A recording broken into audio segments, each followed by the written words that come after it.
awali dengan doa pembukaan. Dalam nama Bapa dan Putra dan Roh Kudus. Amin. Segala puji dan syukur kami naikkan ke hadirat-Mu, ya Allah Bapa yang penuh kasih, karena berkat kemurahan-Mu dan atas perkenan-Mu pula kami pada sore hari ini dapat meluangkan waktu untuk bersama-sama mengikuti rekoleksi dalam rangka merayakan hari ulang tahun WKRI yang ke-97. Allah Bapa yang makasih, Engkau maha mengetahui segala kekurangan dan kelemahan kami. Oleh karena itu, hadirlah di tengah-tengah kami pada sore hari ini, agar kami mampu memusatkan seluruh perhatian kami, jiwa raga dan hati kami untuk dapat menerima pesan-pesan hanya ke dalam tangan-Mu. Kami percayakan langkah WKRI selanjutnya. Kami mohon pertolongan dan bantuan-Mu, sertailah kami dalam setiap gerak langkah kami dalam berorganisasi, serta satukanlah hati kami semua untuk bersatu padu memajukan WKR ini ke depan. Ia masuk ke rumah ibadat, lalu berdiri hendak membaca dari Alkitab. Kepadanya diberikan kitab Nabi Yesaya, dan setelah dibukanya, ia menemukan nas di mana ada tertulis, Roh Tuhan ada padaku, oleh sebab ia telah mengurapi aku, untuk menyampaikan kabar baik kepada orang-orang miskin, dan ia telah mengutus aku untuk memberitakan pembebasan kepada orang-orang tawanan dan penglihatan bagi orang-orang buta, untuk membebaskan orang-orang yang tertindas, untuk memberitakan tahun imamat Tuhan telah datang. Kemudian ia menutup kitab itu, memberikannya kembali kepada pejabat, lalu duduk. Dan mata semua orang dalam rumah ibadat itu tertuju kepadanya. Lalu ia mulai mengajar mereka, katanya, pada hari ini genaplah nas ini sewaktu kamu mendengarnya. Demikianlah sabda Tuhan. Ada suatu hal yang baru, dan di sini Yesus menjadi pusat sejarah dunia, di mana penanggalan tahun berubah, yakni sebelum Kristus dan setelah Kristus. Karena itu tanpa kelahiran Kristus, hal itu tidak akan terjadi. Namun demikian, kedatangannya membawa arti yang jauh lebih penting.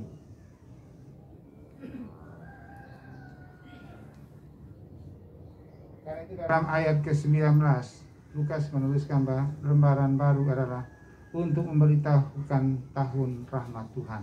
Selalu memberikan roh, nafas hidupnya kepada setiap orang yang percaya. Sudah ribuan tahun roh-roh setan merajalela, menghamba dan merusak manusia, ya, sejak dunia penciptaan. Bahwa Tuhan Allah itu ciptakan malaikat, tapi juga ciptakan juga setan, saling berdampingan, ada bersama-sama. Ya, Lukas 18 dan 19, sebagai bagaimana kita mengaplikasikan dalam kehidupan kita sebagai orang percaya yang memasuki lembaran baru dalam sejarah ini, yang di dalamnya terkandung misi Allah yang oleh Roh Kudus membawa kebebasan dan kelepasan bagi dunia. Ya, karena memang sebenarnya kehadiran Yesus itu kan sebagai satu misi. WKRI itu kan juga satu misi, kok tidak? Kehadiran WKRI di dalam masyarakat, dalam gereja itu ada misi, kok tidak? Ada. Ya. Itu adalah satu proses. Hidup kita juga sebenarnya satu proses. Organisasi WKRI itu satu proses. Bukan tiba-tiba semua oke saja, tidak. Satu proses terus menerus. Proses menjadi terus menerus. Menjadi proses, ya, kalau kita katakan ya, proses pada pertumbuhan menuju pada satu kesempurnaan. Tapi kesempurnaan yang total itu tidak ada, tapi harus selalu mendekati begitu terus. Kita di dunia kan begitu, kita harus proses mendekati kesempurnaan, tapi itu pernah akan sempurna. Kalau sesempurna mau cari apa lagi? memilih untuk melewati suatu proses yang cukup panjang. Karena itu dalam Lukas 3:23 membuktikan bahwa ia memulai pelayanannya ketika berumur kira-kira 30 tahun. Kalau Yesus mau langsung melaksanakan misinya itu pada umur 5 tahun dan memberitakan Injil dengan mukjizat, maka ia bisa saja. Tetapi ia memilih proses kehidupan seorang manusia yang dipimpin oleh Roh Tuhan. Tahanan roh itu sama dengan hidup yang dipimpin oleh Roh. Yang ditulis dalam kitab Lukas ini adalah pneumatologi, missiologi atau misi yang dikendalikan oleh Roh Kudus. Pneumatologi, missiologi berarti bukan hanya dalam mewartakan Injil Yesus dipimpin oleh Roh, tetapi juga dalam kehidupan sehari-hari, mulai dari kanak-kanak, remaja, hingga usia 30 tahun.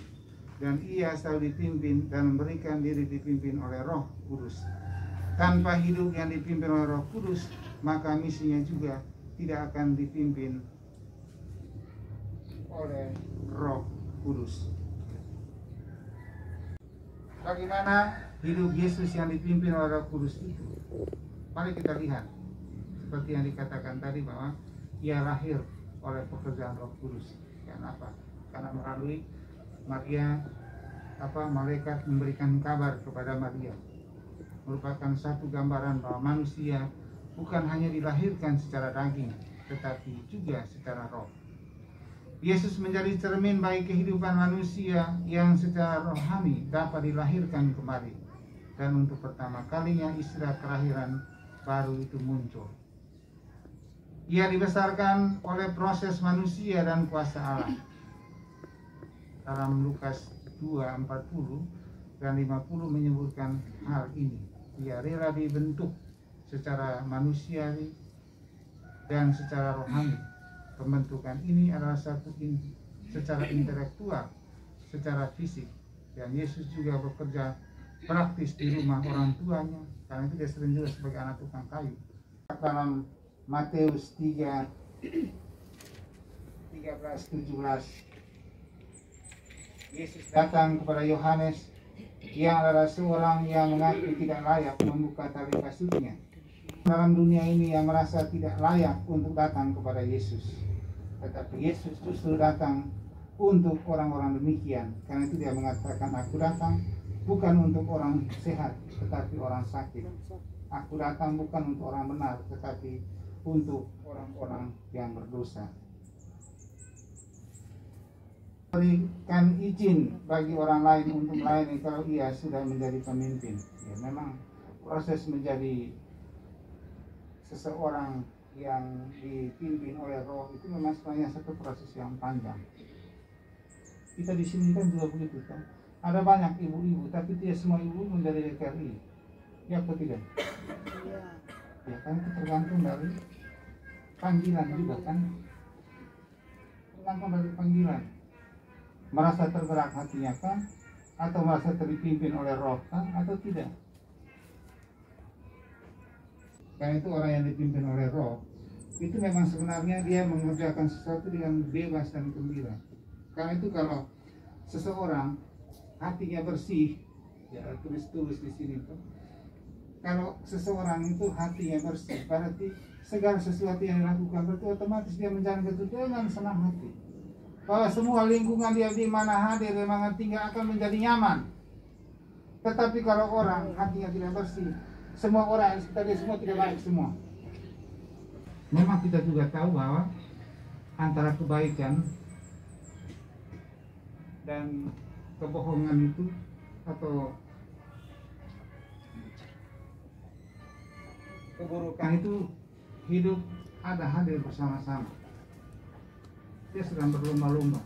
Tetapi yang perlu diingat bahwa orang yang dipimpin oleh Roh, sekalipun bagaimana tantangan apapun, pasti dia akan tampil sebagai kebenaran. Saya ingin mengajak kita sekalian untuk merenungkan sejauh mana memang sebenarnya kita sudah menjadi orang yang berarti bagi orang lain. Ia menolong, mengangkat, menghibur, memberkati mereka hingga mereka pulih. Dan Yesus yang penuh dengan Roh Kudus itu membuktikan kehadiran batin yang benar dan penuh kasih. Yang benar.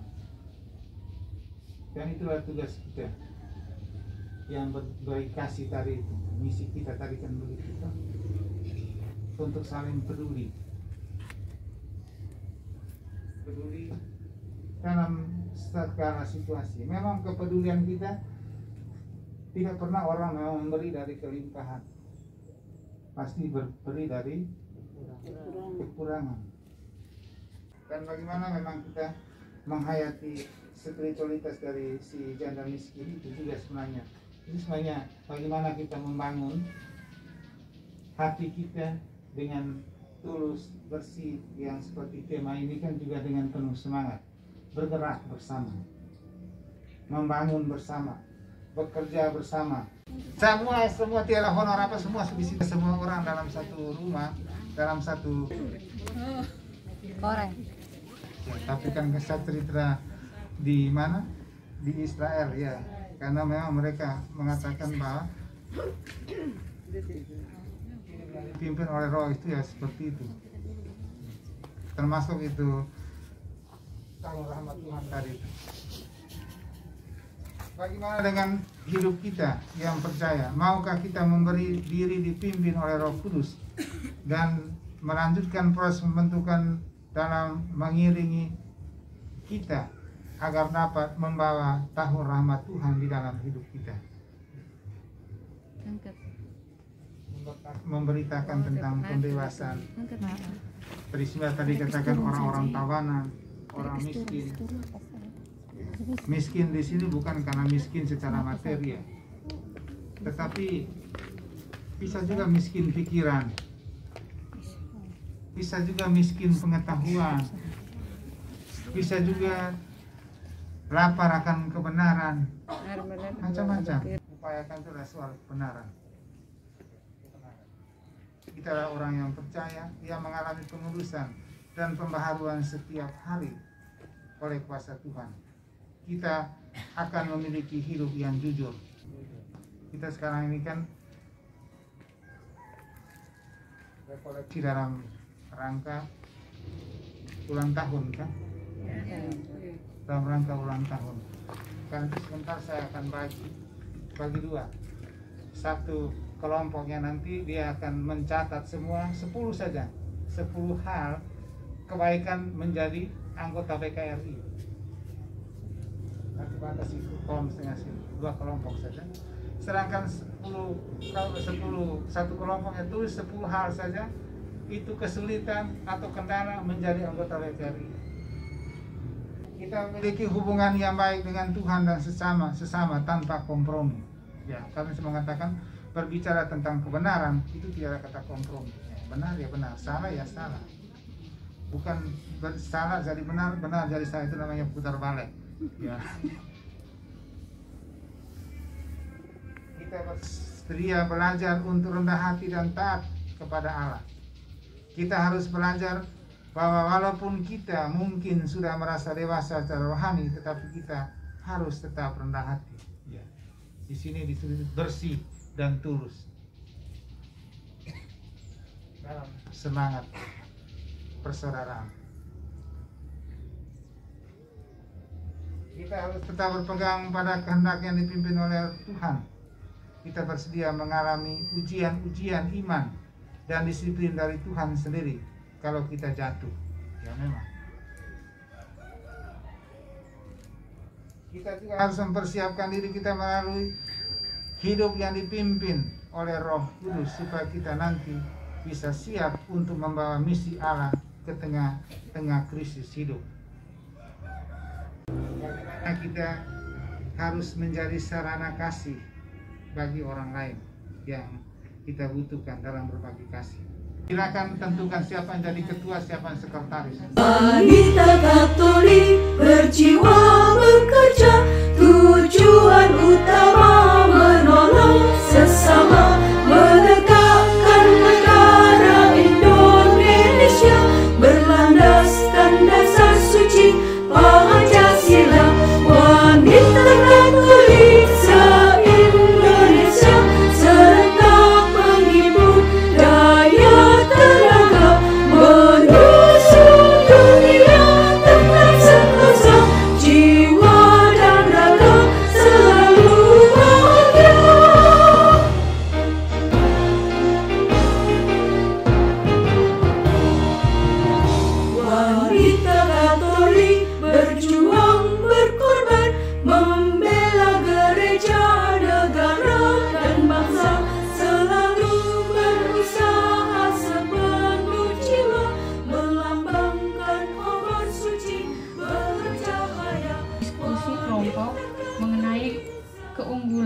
atau keuntungan atau kebaikan menjadi WKRI Cabang Alor. Yang pertama, bisa berbagi kasih dengan sesama. Yang kedua, menambah wawasan berpikir. Yang ketiga, memupuk rasa kesatuan dan persatuan. Yang keempat, tahu tata cara berorganisasi. Yang kelima, sebagai sarana untuk mengembangkan minat dan bakat. Yang keenam, saling mengenal dan bersosialisasi satu sama lain. Yang ketujuh, mampu merubah perilaku ke arah yang lebih positif. Yang kedelapan, belajar untuk menjadi pemimpin. Yang kesembilan, belajar untuk membagi waktu. Yang kesepuluh, mampu mendorong untuk memiliki inisiatif dalam mengemukakan pendapat. Terima kasih. Yang sudah membacakan hasil diskusi, ya paling kurang itu 10 hal yang sempat mereka sebut, hal-hal yang memberikan satu support, semangat untuk mereka menjadi anggota WKRI dan untuk dilaksanakan. Karena kita memang organisasi kan pertama-tama yang kita harus belajar, ya perlu disiplin saja, disiplin. Dengan berbagai disiplin itu banyak sekali.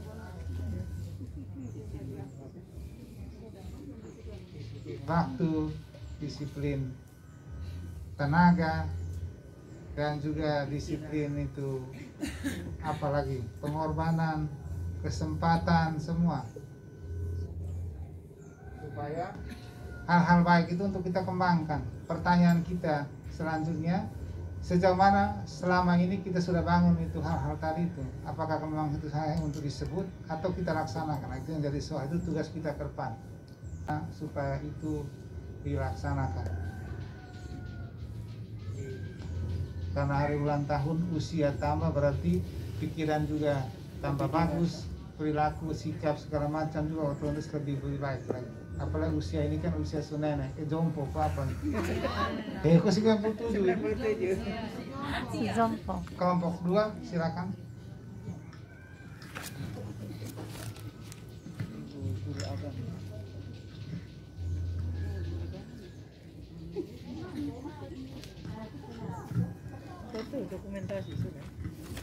Baik, terima kasih atas kesempatan yang diberikan.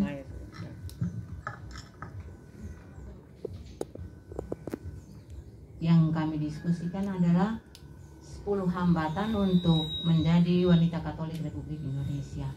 Yang pertama, sulit dalam membagi waktu dalam kegiatan organisasi dan kegiatan rutinitas. Kedua, mengalami sakit atau gangguan kesehatan. Ketiga, informasi untuk kegiatan atau pertemuan tidak sampai.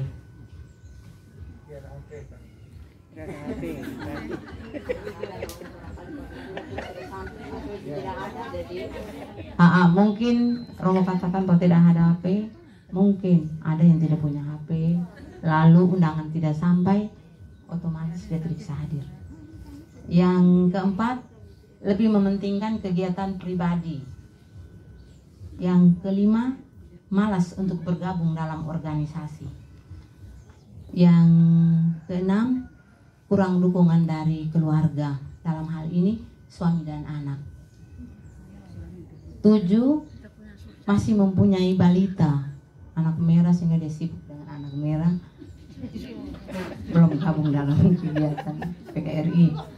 Yang ke-8, banyak persoalan dalam rumah tangga.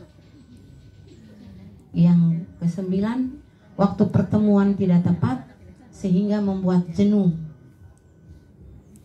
Terakhir 10, merasa minder dan tidak percaya diri ketika bergabung dalam organisasi. Terima kasih. Artinya hambatan itu memang pasti ada. Tetapi tugas kita di hari ulang tahun itu bagaimana kita mengurangi itu hambatan. Hanya kalau kemarin dia punya hambatan itu, dia punya frekuensinya itu 80%, kita harus kurang dia 50 saja. Dia saling mendukung untuk menghidupkan, mengembangkan, dan juga melestarikan ini organisasi supaya tidak eksis di wilayah ini. Siapa saja kita harus memberikan kontribusi untuk kebaikan bersama dalam satu organisasi. apapun peran kita, apakah kita berperan sebagai pion atau sebagai kuda atau sebagai benteng atau sebagai TRK atau sebagai loper, kan kita harus bersama-sama. Atau sebagai raja di situ kita memang seperti diktator itu, tetapi kita berikan kontribusi supaya saling menjaga dan bersama-sama untuk kebaikan. Saya rasa hanya itu yang saya sampaikan atas semuanya. Sekali lagi saya ucapkan terima kasih. Mohon maaf kalau ada yang kurang berkenan, dan selamat merayakan hari ulang tahun yang ke-9. Sekian dan terima kasih. Tuhan memberkati kita. Ya Bapa yang penuh kasih, karena cinta dan kebaikan-Mu telah Engkau nyatakan kepada kami, wanita-wanita yang telah Kau percayakan kami bergabung hidup dalam organisasi ini. Kami bersyukur karena cinta dan kebaikan-Mu Engkau hadir dalam rekoleksi kami bersama selama kurang lebih 1 jam ini. Banyak hal Engkau telah nyatakan, Engkau telah sadarkan kami kembali sebagai wanita yang hidup dalam berorganisasi. Banyak hal telah kami belajar, kami kembangkan dalam seluruh perjalanan organisasi ini, dan masih banyak lagi hal yang perlu kami baharui baik secara pribadi maupun secara organisasi. Kami bersyukur karena Engkau telah menyapa kami masing-masing, dan secara berorganisasi dalam rekoleksi kami pada sore hari ini. Semoga apa yang telah kami terima memampukan kami untuk berani mewartakan dalam tugas dan pelayanan kami sebagai wanita yang telah Engkau percayakan kepada kami masing-masing dan dalam organisasi ini. Untuk itu ya Tuhan, kami menyerahkan seluruh program kegiatan kami dalam merayakan ulang tahun BKRI yang ke-97, sebuah perjalanan yang sangat panjang yang telah kami lalui dan kami lewati. Semoga dengan kekuatan rohani yang telah kami timba pada sore hari ini memampukan kami untuk berani menjadi saksi pewarta kabar sukacita, kegembiraan bagi sesama saudara-saudari kami yang akan kami layani teristimewa dalam acara dan kegiatan syukur dan pelayanan kami pada besok hari ini. Untuk itu ya Tuhan, saya menyerahkan kami semua ke dalam penyelenggaraan kasih-Mu dengan menyatukan seluruh intensi komitmen pribadi kami maupun organisasi dengan mengulangi doa yang diajarkan oleh Engkau sendiri. Bapa kami yang ada di surga, dimuliakanlah nama-Mu, datanglah kerajaan-Mu, jadilah kehendak-Mu di atas bumi seperti di dalam surga. Berilah kami pada hari ini, dan ampunilah kesalahan kami seperti kami pun mengampuni yang bersalah kepada kami, dan janganlah masukkan kami ke dalam pencobaan, tetapi bebaskanlah kami dari yang jahat. Amin. Semoga dengan minuman yang telah tersedia oleh mama-mama Kau berkati, sehingga kami juga menikmati dalam sukacita persaudaraan. Kemuliaan kepada Bapa dan Putra dan Roh Kudus, seperti pada permulaan, sekarang, selalu, dan sepanjang segala abad. Amin. Dalam nama Bapa, Putra, dan Roh Kudus. Amin.